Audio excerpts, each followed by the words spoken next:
Mi nombre es Gabriela Solís y durante 7 años trabajé como recepcionista nocturna en el Motel Vista Azul, ubicado sobre Insurgentes Sur, en la Ciudad de México. He visto de todo en este trabajo: parejas fugaces, viajeros solitarios, reuniones de negocios discretas. En mis años de experiencia nocturna, aprendí a no hacer preguntas, a mantener la discreción profesional y a entender que cada cliente llega con su propia historia. Manejaba el registro computarizado, las reservas telefónicas, el sistema de llaves electrónicas, todo con la eficiencia que solo da la experiencia. Pero lo que voy a contar es el caso que me hizo cuestionar todo lo que creía saber sobre ese lugar y que finalmente me llevó a presentar mi renuncia después de una noche que aún me persigue en mis pensamientos. Pero antes de continuar, si esta historia te está intrigando, no olvides suscribirte al canal y activar la campanita para no perderte ningún video. Y por favor, déjame en los comentarios desde qué ciudad me estás viendo y si alguna vez has trabajado en hoteles o moteles nocturnos. Me encanta conocer las experiencias de todos ustedes. Ahora sí, sigamos con lo que sucedió aquella noche.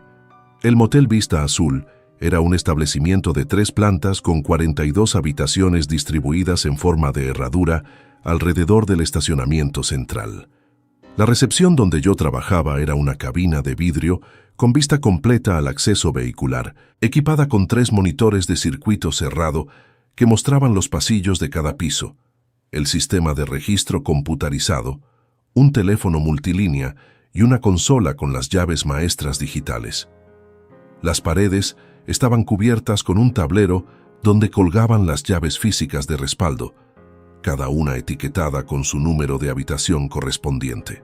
El turno nocturno comenzaba a las 11 de la noche y terminaba a las 7 de la mañana. Durante esas horas, yo era la única empleada en el edificio, junto con el vigilante de seguridad, don Esteban, un señor de 60 años que hacía rondas cada 2 horas por las instalaciones. La iluminación nocturna del motel era particular: luces de neón magenta y cian que le daban ese aspecto característico de los establecimientos de paso, creando sombras alargadas en los pasillos y reflejos de colores en las ventanas de las habitaciones. Conocía perfectamente el inventario de habitaciones. Las 42 estaban operativas, excepto 3 que llevaban clausuradas desde hacía varios meses por renovaciones que nunca se completaban. Eran las habitaciones 212, 218 y 305. En el sistema computarizado aparecían marcadas en rojo con el estado fuera de servicio, mantenimiento. Las llaves físicas de esas 3 habitaciones no estaban en el tablero. El gerente, el señor Campos, las había guardado en su oficina personal bajo llave. Lo peculiar de esas habitaciones clausuradas era su ubicación. La 212 y 218 estaban en el segundo piso, separadas por 4 habitaciones entre sí. La 305 estaba en el tercer piso, justo encima de la 205. En teoría, simplemente necesitaban reparaciones en la plomería y renovación de mobiliario. Pero había algo que me inquietaba. En los monitores de seguridad, ocasionalmente captaba un parpadeo en las luces de esos pasillos, específicamente frente a esas habitaciones, como si hubiera fluctuaciones eléctricas localizadas. Mi rutina era metódica. Llegaba a las 11, revisaba el reporte del turno vespertino, verificaba las reservas programadas para la noche, contaba el efectivo en caja y me instalaba en mi puesto detrás del mostrador de vidrio. Entre las 11 y la 1 de la madrugada era el periodo más activo, con llegadas frecuentes. Después de la 1, todo se calmaba. Entre las 2 y las 5, generalmente solo atendía llamadas ocasionales de huéspedes pidiendo servicio a habitación o toallas adicionales. A las 5, comenzaban los checkouts tempranos de viajeros de negocios. Las cámaras de seguridad eran mi compañía constante durante las horas muertas de la madrugada. Monitor 1 mostraba el primer piso, Monitor 2 el segundo piso, Monitor 3 el tercer piso. Cada monitor dividía la pantalla en 4 cuadrantes, mostrando diferentes secciones de cada nivel. El sistema grababa continuamente, guardando las últimas 72 horas, en un disco duro local. Yo había aprendido a distinguir los patrones normales: parejas saliendo a sus vehículos, huéspedes caminando hacia la máquina de hielo, el paso de don Esteban durante sus rondas. La primera anomalía ocurrió 3 semanas antes del incidente principal. Era una madrugada tranquila, alrededor de las 3:15. Estaba revisando el inventario de artículos de cortesía cuando en el monitor 2 capté movimiento en el pasillo del segundo piso. Una figura se detuvo frente a la habitación 212, la primera de las clausuradas. Me incliné hacia la pantalla para ver mejor. La persona parecía estar tocando la puerta, pero desde el ángulo de la cámara no podía distinguir claramente sus rasgos debido a la iluminación de neón que creaba zonas de sombra profunda. Verifiqué el registro. La habitación contigua, la 211, estaba ocupada por una pareja que había llegado cerca de medianoche. Asumí que tal vez se habían confundido de puerta. Tomé el teléfono interno y marqué a la 211. Sonó 7 veces sin respuesta. Volví a mirar el monitor. La figura seguía ahí, inmóvil frente a la 212. Durante casi 2 minutos completos permaneció en esa posición, luego caminó lentamente hacia el final del pasillo y desapareció por las escaleras. Revisé los otros monitores esperando ver a esa persona salir por la recepción o dirigirse a su vehículo, pero no apareció en ninguna cámara. Llamé a don Esteban por radio. Me respondió desde el primer piso, realizando su ronda rutinaria. Le pedí que verificara el segundo piso.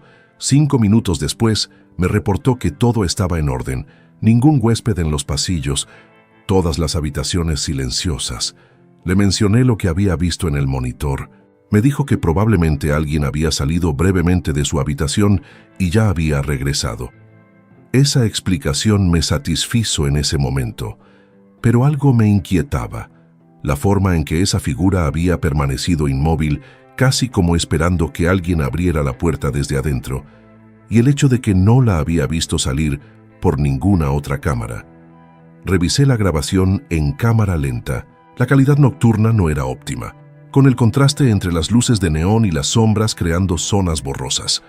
Pero confirmé que efectivamente alguien había estado frente a la 212 durante 118 segundos exactos, según el contador de tiempo en la grabación. La segunda anomalía ocurrió 10 noches después. Esta vez fue con la habitación 218, la otra clausurada del segundo piso. Eran las 2:45 de la madrugada.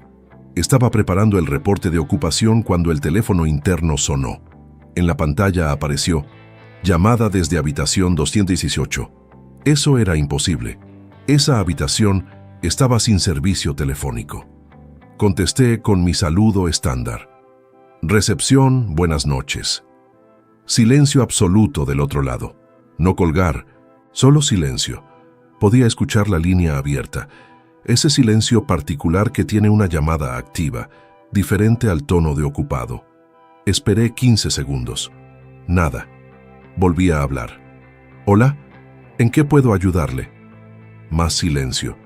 Entonces escuché algo que me hizo tensar cada músculo. Una respiración lenta, profunda, como de alguien que acabara de realizar un esfuerzo físico considerable. Duró aproximadamente 10 segundos y luego la línea se cortó. Inmediatamente verifiqué el monitor 2. El pasillo del segundo piso estaba completamente vacío. Marqué el número de don Esteban. Tardó en responder. Cuando lo hizo, sonaba agitado, como si hubiera estado corriendo. Le pregunté dónde estaba. Me dijo que en el estacionamiento, verificando unos vehículos. Le expliqué lo de la llamada desde la 218. Hubo una pausa significativa antes de que respondiera. «Señorita Gabriela», me dijo con un tono que nunca le había escuchado. «Esa habitación no tiene línea telefónica conectada.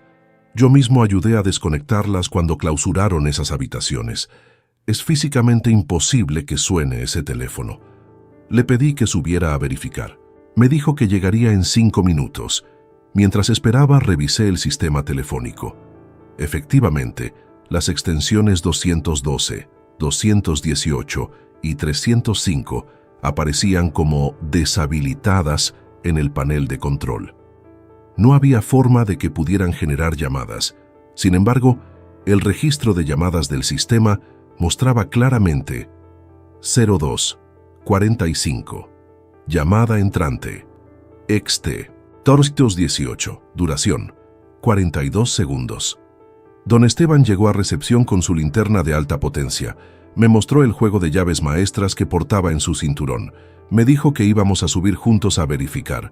Dejé la recepción bajo el modo de respuesta automática y lo seguí por las escaleras hasta el segundo piso.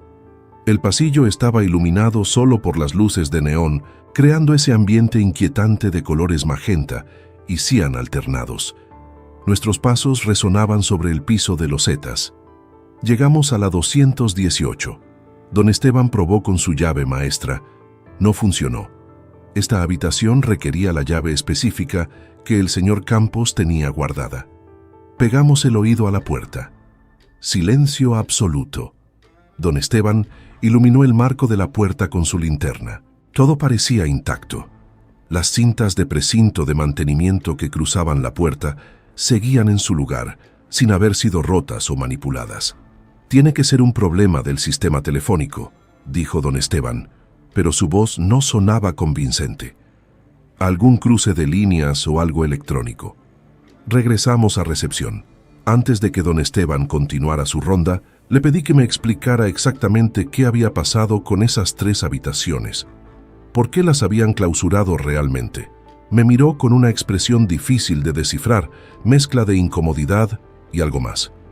Me dijo que oficialmente eran renovaciones pendientes, pero que llevaban así desde hacía 8 meses. Que el señor Campos había dado instrucciones específicas de que nadie entrara a esas habitaciones sin su autorización directa. Le pregunté si había sucedido algo particular en esas habitaciones. Se quedó en silencio durante varios segundos. Luego me dijo: «Mire, señorita Gabriela, yo solo sé lo que me corresponde saber, pero le voy a decir algo. En mis 3 años trabajando aquí, he visto cosas en los monitores que prefiero no comentar, y siempre tienen que ver con esas 3 habitaciones. Mi consejo es que si ve algo extraño en esas cámaras, haga su reporte y no le dé más vueltas al asunto». Esa conversación me dejó con más preguntas que respuestas. Pasé el resto de mi turno observando obsesivamente los monitores, específicamente los pasillos donde estaban esas habitaciones. Nada más ocurrió esa noche, pero algo había cambiado en mi percepción del lugar. Los siguientes turnos transcurrieron sin incidentes hasta la noche que me hizo dejarlo todo. Era el turno de un jueves en la madrugada. La ocupación era moderada. 23 de las 39 habitaciones disponibles estaban reservadas. El clima estaba extraño, con una humedad inusual para la temporada y cierta densidad en el aire que hacía que todo se sintiera más pesado.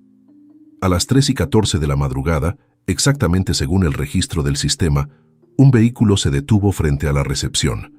Era un automóvil sedán oscuro, modelo reciente pero con placas que no pude distinguir bien por el ángulo de la luz. Del vehículo descendieron 3 personas, 2 figuras masculinas y una femenina, todos aparentando estar entre 30 y 40 años. Vestían ropa formal, como si vinieran de algún evento o reunión de negocios. Ingresaron a la recepción y la persona que parecía ser la líder del grupo, un individuo de complexión media con traje gris, se acercó al mostrador. Su expresión era seria, casi ceremoniosa. Los otros 2 permanecieron cerca de la entrada, observando el interior de la recepción con una atención inusual, como si estuvieran evaluando cada detalle. «Buenas noches», dije con mi tono profesional habitual. «Bienvenidos al Motel Vista Azul. ¿En qué puedo ayudarles?» El hombre del traje gris me miró directamente a los ojos. Su mirada tenía una intensidad incómoda. «Necesitamos 3 habitaciones», dijo. Su voz era clara pero monótona, sin inflexiones naturales. Las habitaciones 212, 218 y 305. Sentí que algo frío me recorría la columna vertebral. Esas habitaciones específicas, pronunciadas con esa precisión. Mantuve mi compostura profesional. «Lo siento mucho, pero esas habitaciones no están disponibles. Se encuentran en mantenimiento temporal. Puedo ofrecerles 3 habitaciones excelentes en el primer piso o en el tercer piso con todas las comodidades». Los tres intercambiaron miradas.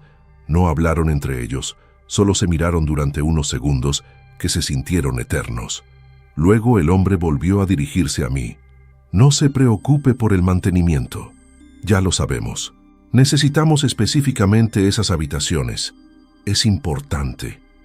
Entiendo su preferencia, respondí, sintiendo que mis manos comenzaban a temblar ligeramente. Pero no tengo autorización para asignar esas habitaciones. Están bloqueadas en el sistema.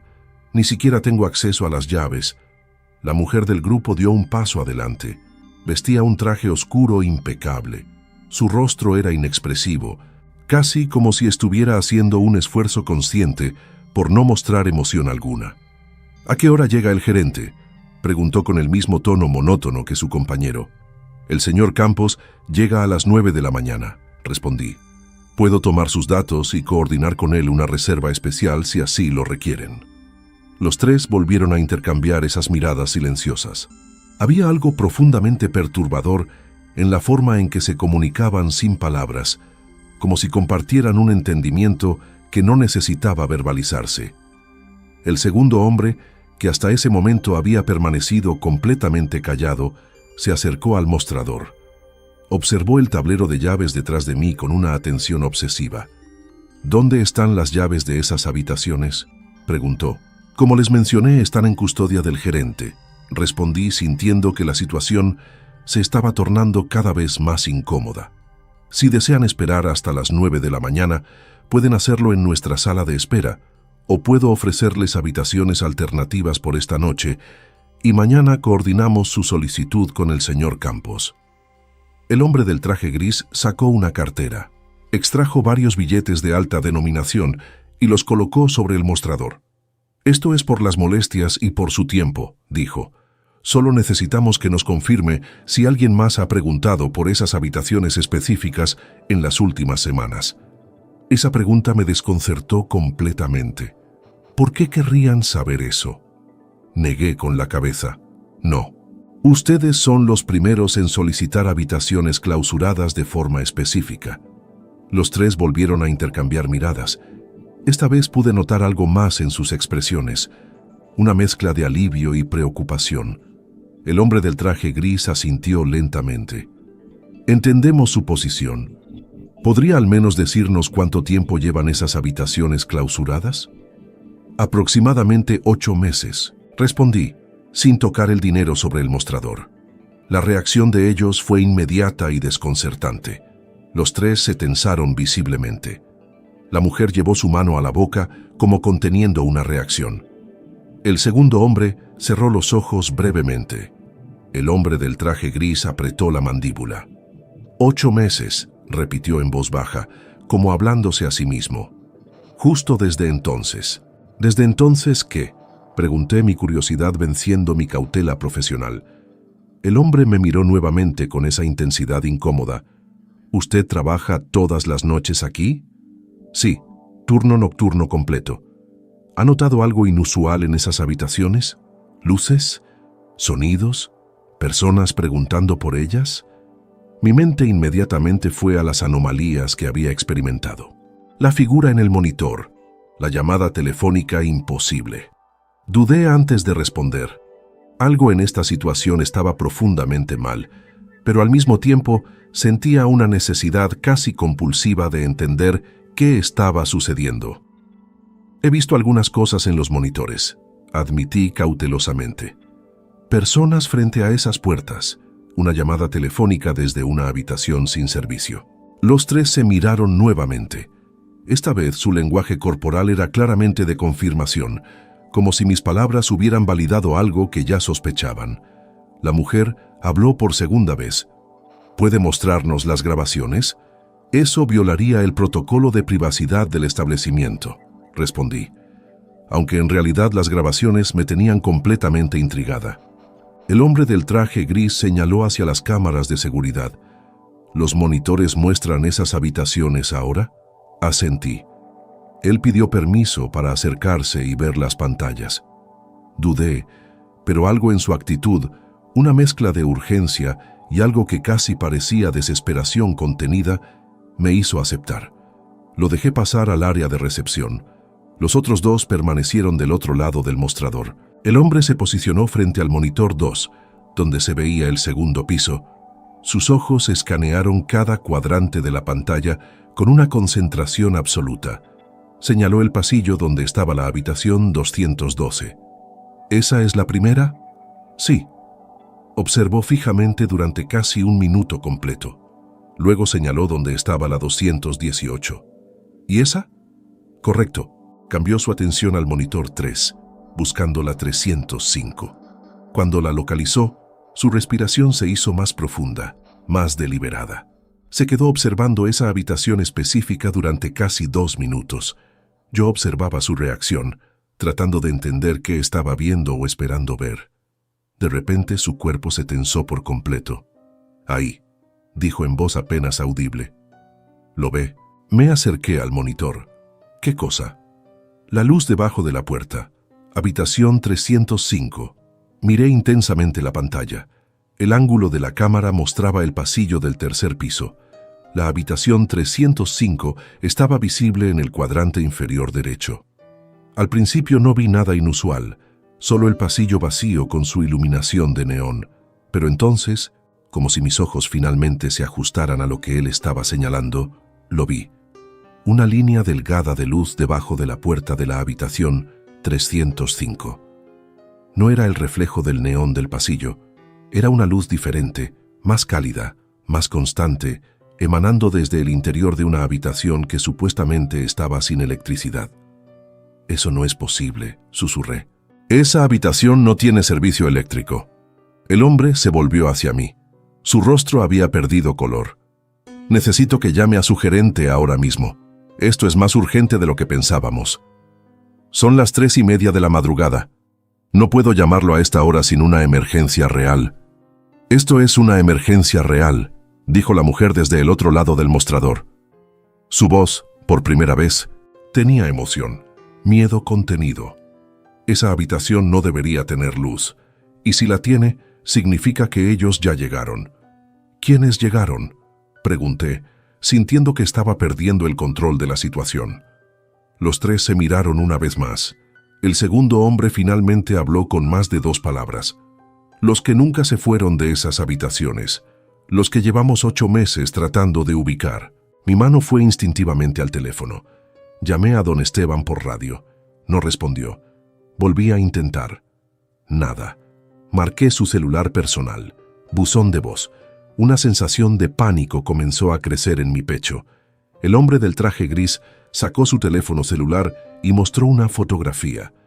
Era una imagen de periódico, aunque borrosa en la pantalla pequeña. Distinguí el titular. Algo sobre incidente en establecimiento hotelero. Investigación en curso. Amplió la imagen. Era una fotografía del motel Vista Azul, tomada desde el estacionamiento con vehículos de emergencia frente a la entrada. «Esta fotografía fue tomada hace 8 meses», explicó. «Nosotros 3 somos investigadores privados contratados por las familias de 3 personas que fueron vistas por última vez en este motel, específicamente en esas 3 habitaciones que ahora están clausuradas». Sentí que el aire se me escapaba de los pulmones. «¿Qué les pasó?» «Desaparecieron», respondió la mujer, sin dejar rastro. Sus vehículos estaban en el estacionamiento, sus pertenencias en las habitaciones, pero ellos simplemente ya no estaban. El gerente clausuró las habitaciones inmediatamente, alegando renovaciones. Nunca se completó una investigación adecuada. «Pero eso es. No entiendo», tartamudeé. «Si desaparecieron personas, ¿por qué no hay un operativo policial? ¿Por qué el motel sigue funcionando?». El segundo hombre intervino. «Porque oficialmente hicieron checkout. El sistema del motel muestra que pagaron sus cuentas y se retiraron. Las cámaras de seguridad fueron borradas de ese periodo específico, alegando falla técnica. No hay evidencia oficial de que algo irregular ocurriera». Miré nuevamente el monitor. La luz debajo de la puerta de la 305 seguía ahí, constante, imposible. «¿Y qué tiene que ver esa luz con todo esto?». El hombre del traje gris guardó su teléfono. Cada una de las 3 personas desaparecidas reportó lo mismo antes de perder contacto. Luces encendiéndose en sus habitaciones a pesar de haber apagado todo. llamadas telefónicas internas sin nadie al otro lado, sensación de presencias en las habitaciones. La última comunicación de cada uno fue aproximadamente a las 3 de la madrugada. Miré el reloj del sistema. 3:37 de la madrugada.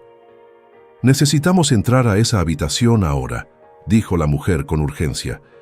«Si hay alguien o algo ahí, necesitamos documentarlo». «Yo no tengo las llaves», repetí, mi voz saliendo más aguda de lo normal. Y don Esteban no responde. El hombre del traje gris miró a sus compañeros. Entonces subimos y forzamos la entrada. Si hay evidencia ahí, no podemos dejar que desaparezca. No puedo autorizar eso, dije, aunque mi convicción estaba desmoronándose rápidamente. En ese momento, el teléfono interno sonó. Los 4 miramos la pantalla. Llamada desde habitación 305. La habitación con la luz imposible. Contesté con mano temblorosa. Silencio. Esa misma respiración profunda, lenta, deliberada. Pero esta vez había algo más. Un sonido de fondo, como movimiento de muebles, como si alguien estuviera reorganizando una habitación. Y luego, una voz. No puedo describirla adecuadamente porque no sonaba completamente humana. Tenía la cadencia de una voz humana, pero con una cualidad distorsionada, como si viniera desde muy lejos o a través de múltiples capas de interferencia. «¿Por qué no bajan las llaves?», dijo la voz. «Las estamos esperando». La línea se cortó. Los 4 nos quedamos en completo silencio durante varios segundos. Fue la mujer quien rompió el silencio. «Eso confirma todo. Hay algo operando desde esas habitaciones. Necesitamos actuar». Tomé una decisión que probablemente violaba cada protocolo del establecimiento, pero que en ese momento parecía la única opción sensata. La oficina del señor Campos está en la parte trasera del edificio. Tiene un juego de llaves maestras ahí. Puedo intentar acceder. Dejé la recepción con el sistema en automático y los guié a través del pasillo administrativo hasta la oficina del gerente. La puerta estaba cerrada con llave, pero yo tenía la llave maestra administrativa. Entramos a la oficina, una habitación pequeña con un escritorio metálico, archiveros y un tablero con documentación. El hombre del traje gris fue directo a un casillero que estaba en la esquina. No estaba cerrado con llave. Lo abrió y ahí estaban. 3 llaves colgadas con etiquetas. 212, 218, 305. Tomó las 3 llaves. Miró a sus compañeros. Documentamos todo. Fotografías, video, cualquier evidencia que encontremos. Subimos juntos por las escaleras hasta el 3er piso. El pasillo estaba sumergido en esa iluminación de neón inquietante. Caminamos en grupo hasta la habitación 305. La luz debajo de la puerta era claramente visible ahora, no solo en el monitor, sino en persona. Una línea amarillenta constante que no debería existir. El hombre insertó la llave, giró sin resistencia, empujó la puerta lentamente. Lo que vimos adentro desafía cualquier explicación lógica que pueda ofrecer. La habitación estaba completamente amueblada, limpia, ordenada, como si estuviera preparada para recibir huéspedes. La cama estaba hecha con sábanas limpias. Las cortinas estaban abiertas. La lámpara del buró estaba encendida, emanando esa luz cálida que habíamos visto filtrarse bajo la puerta. El aire acondicionado funcionaba, produciendo ese zumbido característico. En el televisor se veía estática, pero el aparato estaba encendido. Pero había algo más perturbador. Sobre la cama había una maleta abierta con ropa cuidadosamente doblada. En el buró, un vaso con agua a medio terminar. En el baño, que podíamos ver desde la puerta, artículos de aseo personal dispuestos ordenadamente. La habitación tenía todas las señales de estar siendo ocupada activamente, como si alguien hubiera salido momentáneamente y fuera a regresar en cualquier instante. El segundo hombre sacó su teléfono y comenzó a fotografiar todo metódicamente. La mujer se acercó a la maleta y, usando un pañuelo para no contaminar potenciales evidencias, examinó la ropa. «Esta es ropa de hombre», dijo. «Talla mediana, estilo formal». El hombre del traje gris se dirigió al baño. Lo escuchamos respirar profundo. «Aquí hay un cepillo de dientes húmedo, artículos de afeitar usados recientemente. Esta habitación ha sido utilizada hoy. Eso es imposible, dije, mi voz apenas un susurro. Esta habitación ha estado clausurada por meses. Yo misma he verificado los sellos de la puerta cada turno. Nadie ha entrado aquí. La mujer se acercó al teléfono de la habitación, lo levantó y escuchó. Hay tono. Esta línea está activa. Me miró directamente. Usted dijo que estas habitaciones no tienen servicio telefónico. No lo tienen, insistí. Yo vi el panel de control. Están deshabilitadas en el sistema. El hombre del traje gris abrió el cajón del buró. Extrajo un sobre. Dentro había una tarjeta de registro del motel, completamente llena con datos de un huésped. El nombre era ilegible, como si hubiera sido escrito con una caligrafía deliberadamente indescifrable, pero la fecha de entrada era de esa misma noche, y la fecha de salida estaba programada para 3 días después. «Alguien registró esta habitación esta noche», dijo mostrándome la tarjeta. «¿Usted procesó este registro?» «No», respondí firmemente. «Yo no he procesado ningún registro para las habitaciones clausuradas. Es imposible».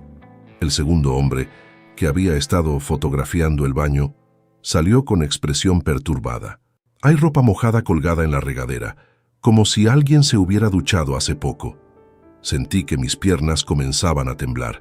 Esta habitación, que supuestamente había estado cerrada y sin servicio por 8 meses, mostraba todos los signos de ocupación activa reciente. Pero yo había estado en la recepción toda la noche.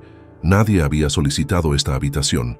Nadie había recibido llaves. El sistema no mostraba ningún registro. La mujer se acercó a la ventana. Miró hacia el estacionamiento. No hay vehículos adicionales abajo que no correspondan a las habitaciones registradas oficialmente, ¿verdad?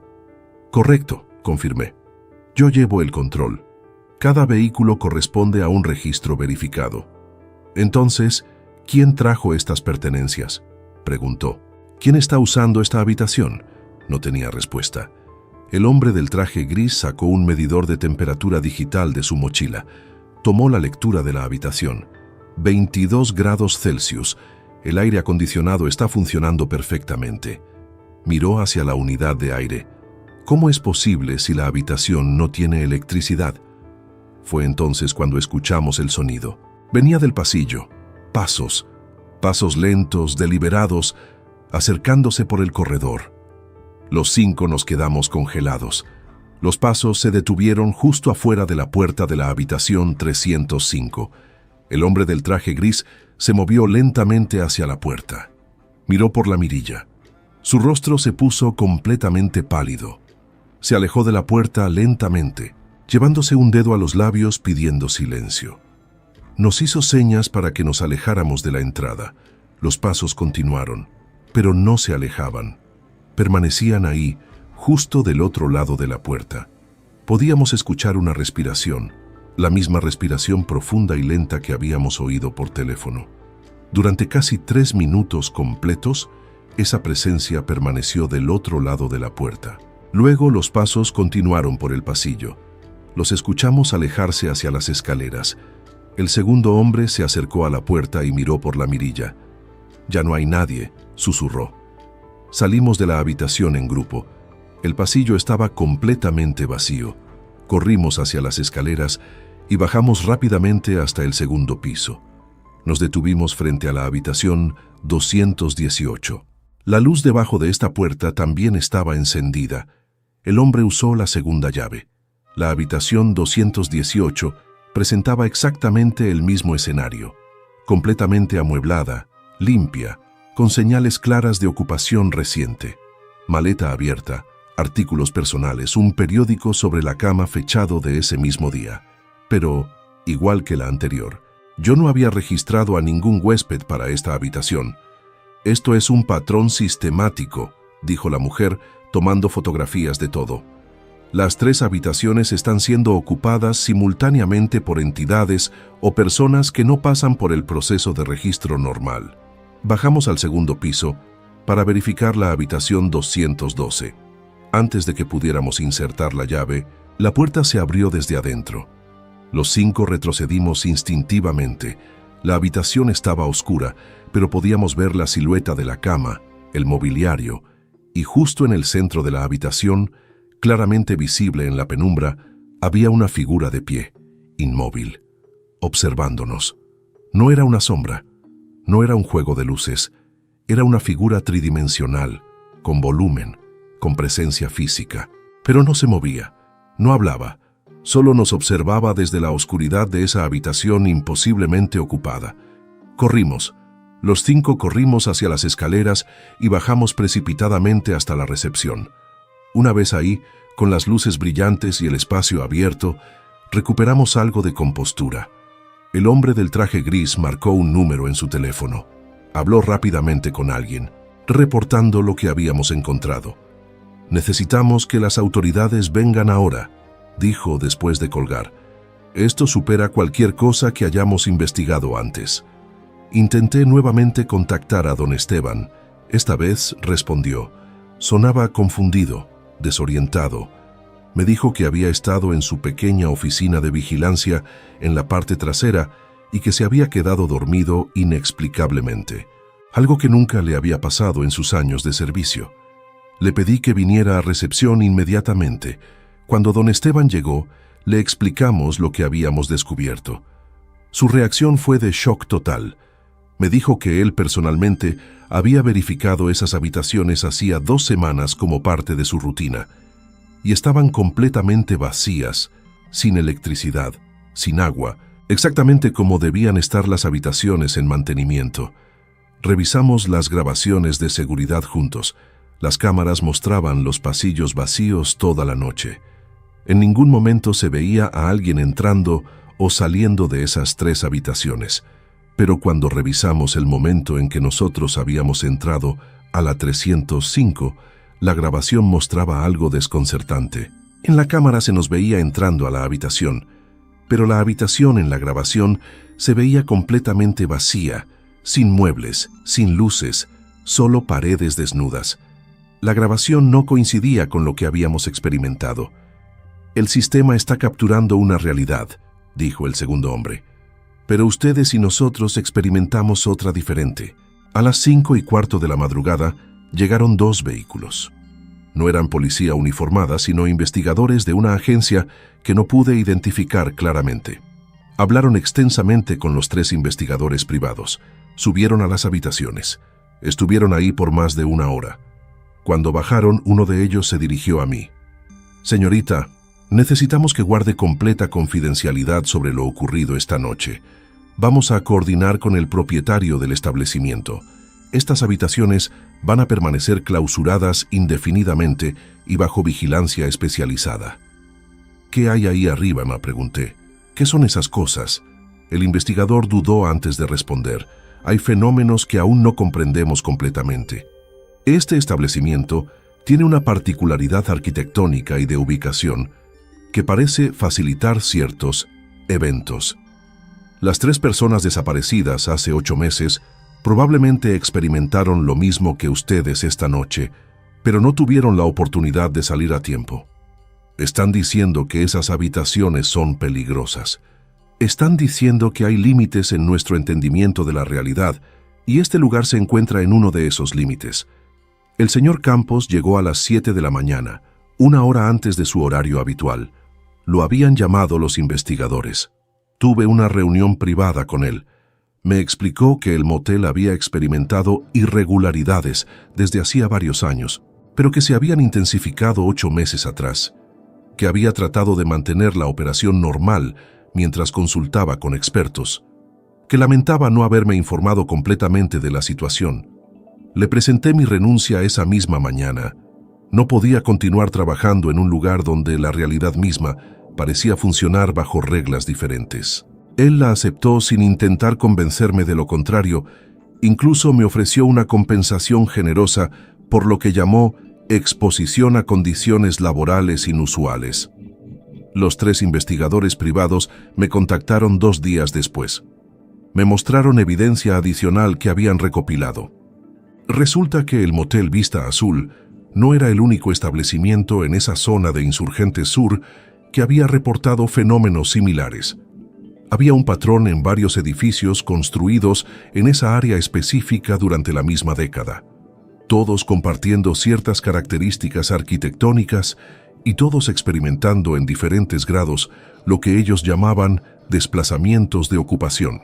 Me explicaron que las 3 personas desaparecidas probablemente habían quedado atrapadas en lo que describían como capas superpuestas de realidad dentro de esas habitaciones, que posiblemente aún estaban ahí, en alguna versión de esas habitaciones que existía simultáneamente pero desplazada de nuestra percepción normal, que las figuras que veíamos, las luces, las llamadas telefónicas, eran manifestaciones de esas personas tratando de comunicarse o de salir.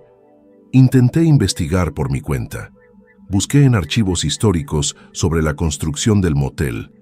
Encontré que el terreno donde se construyó el Vista Azul había sido originalmente parte de un complejo más grande, que fue demolido en circunstancias poco claras, que durante la construcción del motel hubo varios incidentes que retrasaron la obra, que el primer gerente del establecimiento había renunciado abruptamente después de solo 3 meses. Hablé con otros empleados que habían trabajado en turnos nocturnos antes que yo. 2 de ellos confirmaron haber experimentado cosas similares, aunque en menor intensidad. Uno me dijo que había visto sombras en los pasillos de esas habitaciones específicas. Otra me contó sobre llamadas telefónicas inexplicables. Todos habían aprendido a ignorar esas anomalías como parte del trabajo, asumiendo que eran fallas técnicas o su imaginación. El motel continúa operando. Las 3 habitaciones permanecen clausuradas, pero ahora con un sistema de vigilancia más sofisticado, instalado discretamente. Me enteré por una exempleada que ocasionalmente llegan personas en la madrugada preguntando específicamente por esas habitaciones, siempre entre las 3 y las 4 de la mañana, siempre con la misma actitud ceremoniosa y el mismo conocimiento imposible de habitaciones que oficialmente no existen como disponibles. Han pasado varios meses desde aquella noche. Ahora trabajo en administración de un edificio de oficinas con horario diurno normal.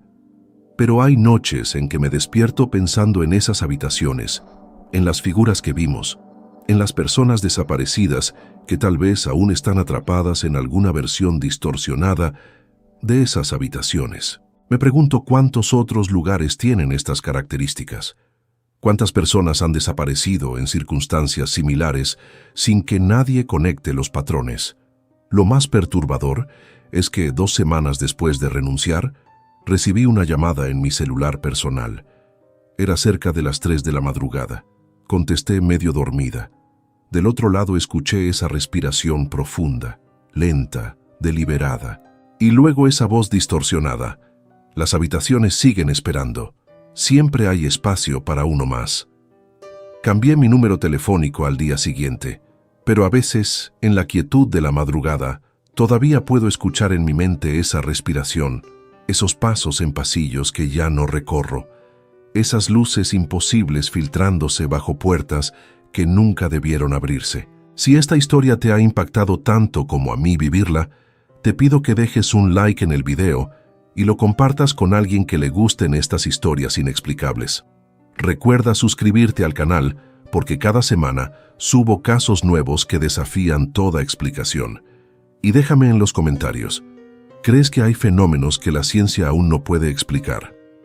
¿Has experimentado algo similar en tu trabajo? Leo todos sus comentarios. Nos vemos en el próximo video.